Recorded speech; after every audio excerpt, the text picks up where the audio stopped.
Sabe aquele momento onde que nós olhamos para tudo aquilo que nós fazemos e parece que a gente não fez nada?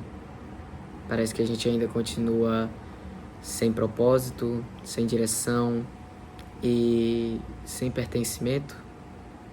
Pois é, essa necessidade não é minha e não é só sua, mas sim é de todos nós que fomos criados por um cara que é Jesus Cristo. E nós sempre buscamos esse algo para preencher esse lugar de direção, pertencimento ou de propósito. Mas quando nós buscamos as coisas erradas nos lugares errados, é como se a gente estivesse correndo atrás do vento. Mesmo essas coisas sendo coisas plausíveis, como estudos, como trabalho, como casamento, se elas tentam disputar esse lugar de completude na nossa vida, elas se tornam vazias. E pode ser que te apresentaram esse Jesus Cristo que ele é distante de nós. Esse Jesus Cristo que é somente para os evangélicos, para os batistas, para os assembleianos. Só que na verdade esse cara não está longe de nós. É como diz em Atos, capítulo 17, versículo 17, que diz assim, que Deus criou essas coisas, fez as coisas dessa maneira para que os homens o buscassem e talvez, tateando, possam encontrá-lo, embora ele não esteja longe de nós. Então Jesus Cristo, ele não dificulta as coisas para ser achado e também ele não dificultou de ser encontrado por uma mulher que estava à procura desse preenchimento, dessa completude, desse vazio que havia dentro dela. Essa mulher é a mulher samaritana. E essa mulher está descrita em João, capítulo 4, do verso 6 até o verso 26, que nos diz assim: ali ficava o poço de Jacó. Era mais ou menos meio-dia quando Jesus, cansado da viagem, sentou-se perto do poço. Uma mulher samaritana veio tirar água e Jesus lhe disse: por favor, me dê um pouco de água. Os discípulos de Jesus tinham ido até a cidade comprar comida. A mulher respondeu: o Senhor é judeu e eu sou samaritana. Então como é que o Senhor me pede água? Ela disse isso porque os judeus não se dão com os samaritanos. Então Jesus disse: se você soubesse o que Deus pode dar e quem é que está lhe pedindo água, você pediria e ele daria a água da vida. Ela respondeu: o Senhor não tem balde para tirar a água e o poço é fundo. Como é que o Senhor vai conseguir essa água da vida? Nosso antepassado Jacó nos deu este poço. Ele e os seus filhos e os seus animais beberam água daqui. Será que o Senhor é mais importante do que Jacó? Então Jesus disse: quem beber desta água terá sede novamente, mas a pessoa que beber da água que eu lhe der nunca mais terá sede, porque a água que eu lhe der se tornará nela uma fonte de água que dará vida eterna. Então a mulher pediu: por favor, me dê dessa água, assim eu nunca mais terei sede e não precisarei mais vir aqui buscar água. Vá chamar o seu marido e volte aqui, ordenou Jesus. Eu não tenho marido, respondeu a mulher. Então Jesus disse: você está certa ao dizer que não tem marido, pois já teve 5, e este que você tem agora não é de fato seu marido. Sim, você falou a verdade. A mulher respondeu: agora sei que o Senhor é um profeta, e os nossos antepassados adoravam a Deus neste monte. Mas vocês, judeus, dizem que Jerusalém é o lugar onde devemos adorá-lo. Jesus disse: mulher, creia no que eu digo. Chegará o tempo em que ninguém vai adorar a Deus, nem neste monte, nem em Jerusalém.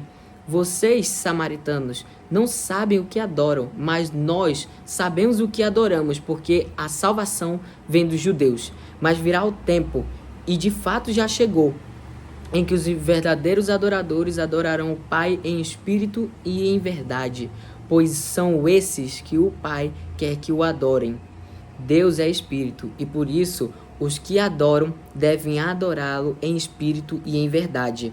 A mulher respondeu: eu sei que o o Messias, chamado Cristo, tem de vir. E quando ele vier, vai explicar tudo isso para nós. Então Jesus afirmou: pois eu, que estou falando com você, sou o Messias. Amém. E eu quero voltar com você no versículo 13, que nos diz assim: quem beber desta água terá sede de novo, mas a pessoa que beber da água que eu lhe der nunca mais terá sede, porque a água que eu lhe der se tornará nela uma fonte de água que dará vida eterna. Então, as águas que nós consumimos, elas são passageiras, mas a água que Jesus Cristo oferece, ela é eterna. Quantas vezes a gente buscamos essa completude justamente em coisas dos afazeres do dia a dia?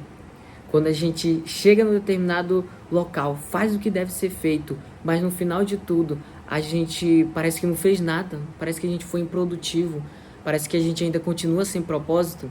Pois é porque todas essas coisas são águas passageiras, mas a água que Jesus Cristo nos oferece, ela é eterna. Porque da mesma forma como nós necessitamos comer e beber todos os dias para podermos crescer saudavelmente, assim Cristo quer que nós tornemos a sua palavra tão necessária como comer e beber.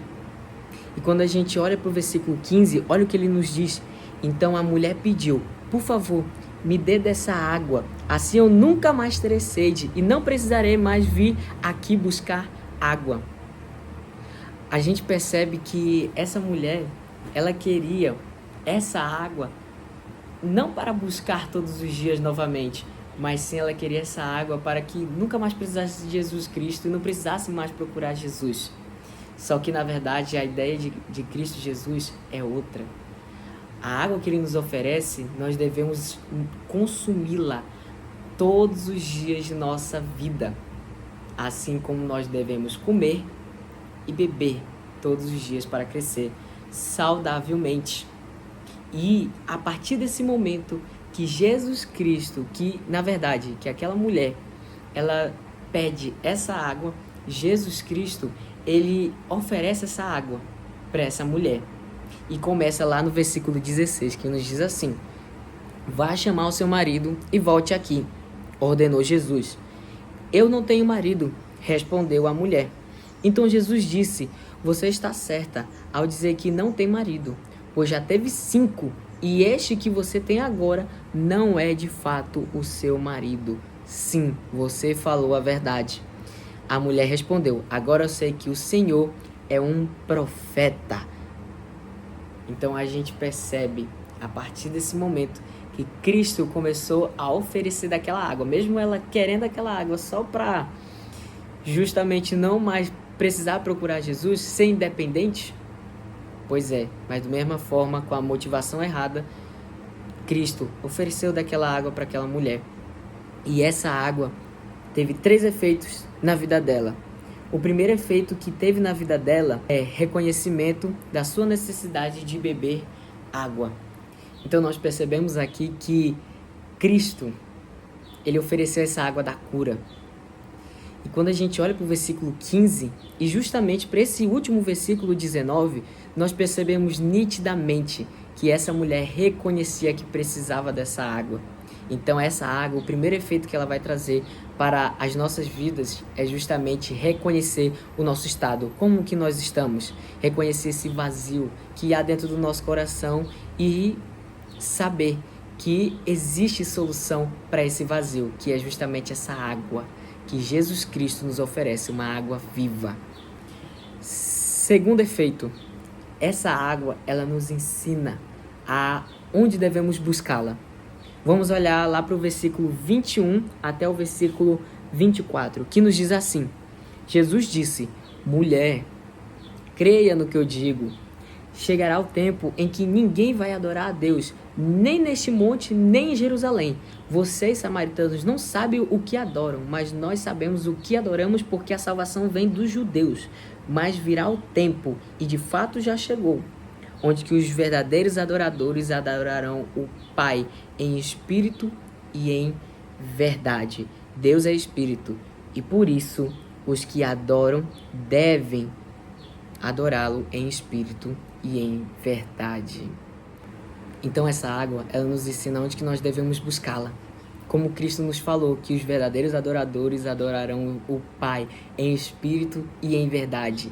Então nós devemos buscar essa água no Senhor, porque é só Ele que tem esse alimento que vai preencher esse templo. E que templo é esse que não é criado por homens? É justamente somos nós, porque nós somos o templo do Senhor, nós fomos criados por Deus.